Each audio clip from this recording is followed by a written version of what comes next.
inside my tent.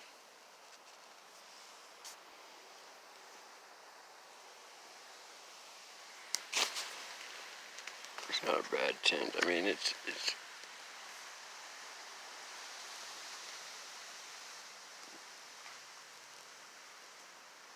me. It's mi casa,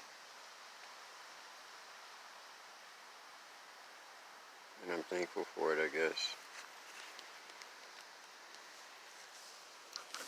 I want better, and I'm working towards it. And it sure is a long, hard road, but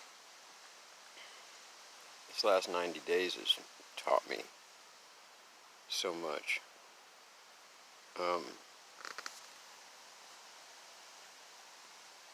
Like, I made a really good decision like 3 weeks ago, and I wanted to go to church, and I found this church close to where I was camping at, but I couldn't get to I had my stuff at a friend's house, and I couldn't get to my toiletries and to shave and everything, and I hadn't been able to bathe in like a week. I was just severely homeless, and I stood on the sidewalk out there, and that's the first and only time that I've ever heard like an audible voice in my head. The name of the church is Bethel Church. And all I knew about it was every time I walked by it, it had a really, well, it seemed like they had a lot going on. Buildings, big buildings, it just seemed like something that I was used to growing up in a church like that. My dad always had churches that were big and growing. And so anyway, that Sunday morning, I stood out on the sidewalk, and I walked away from there. And I'm just as clear as anything. I heard, "Go back to Bethel."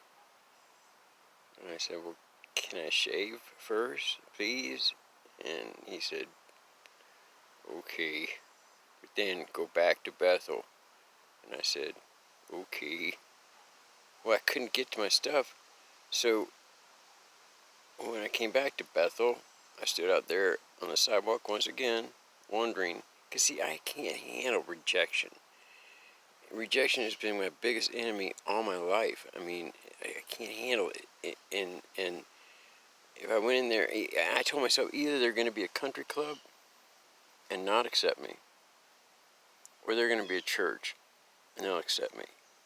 And so I went in, and the first guy I bump into is this tall, young guy, sharp-looking guy. He's all smiles, welcoming, very welcoming. Invites me to his Sunday school room. And I go with him. I've met him like 3 seconds now. We get in this room, and what it is he and a partner of his that have this non-profit organization where what they do is called Lives Matter Project, and he's a firefighter, and he got a couple years ago when there were like 9 calls a day for heroin overdoses and fentanyl overdoses, and he was having to administer Narcan that many times a day. It really got to him. He was the one that had to go to the grandma that was crying and tell her that her grandson is dead, over and over and over and over. Well, you just got to meet Michael, because he's my hero, and so he created this nonprofit organization called Lives Matter Project.org, and it took off. I mean, it was a project where it was just so. What was happening? He was running into these addicts that were ODing, but they didn't know how to get out. It's like they got in, but they couldn't figure out how to get out.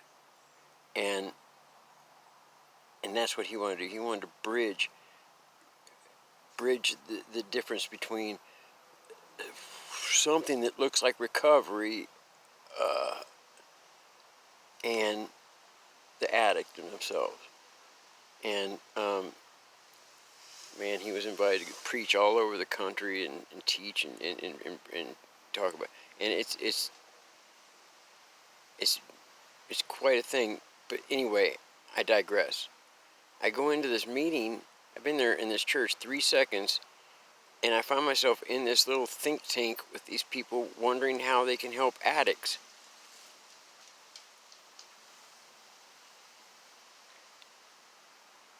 Isn't that weird? Do you find that a little weird? They could have been talking about Hebrews. They could have been talking about James. They could have been talking about Jonah. But they were talking about addicts and how can they help them. Well, I stayed around for the preacher to preach, and I find out this church is co-pastored by two of the sharpest guys I've ever met. And the younger pastor preached that morning, and he preached on the fact that you should let your past be the thing that propels you forward. And I really dug it. And I mean, I've been back every Sunday since. My life has, I mean, I'm still in a tent, you know. But guess what? You know, I'm happier. You know, I found some people that have really just loved on me and tried to disciple me. And I'm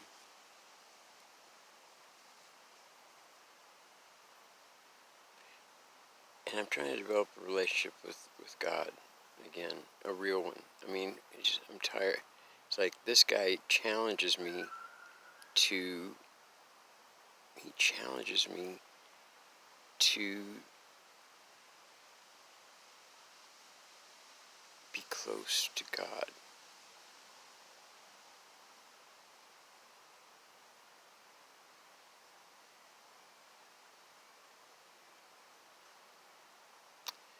More will be revealed, I'm sure.